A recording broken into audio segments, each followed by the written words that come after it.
তাতে দিয়েছি আমি তেলের মধ্যে 5 ফোড়ন, তার মধ্যে আলু কুচিয়ে দিয়েছি, পেঁয়াজ দিয়েছি, কুমড়ো দিয়েছি, কড়াইশুঁটি দিয়েছি আর টমেটো দিয়েছি। সব দিয়ে আর লাল শাকটাকে কুচি কুচি করেছি, করে তেলের মধ্যে ভাজছি।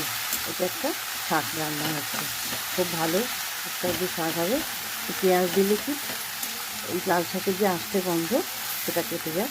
কুমড়োও দিয়েছি, আস্তে গন্ধটা কেটে যায়, তাই পেঁয়াজ দিয়েছি আমি। এভাবে আমি লাল শাক রান্না করছি। এর মধ্যে দেবো নুন, মিষ্টি আর হলুদ। এই হচ্ছে দেবার পরে শেষে যখন রান্নাটা হয়ে যাবে তখন আপনাকে দেখাবো।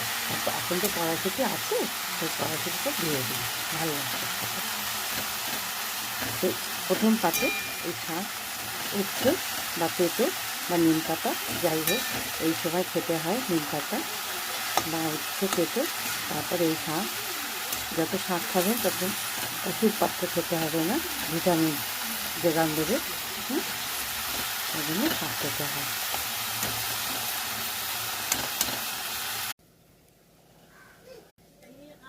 এই আলটিমেট এটা তৈরি হয়ে গেছে, শাক ভাজা মাখো মাখো তৈরি হয়েছে। আপনারা খান, ভালো লাগবে। ভিটামিন, ওষুধপালা কম খেতে হবে।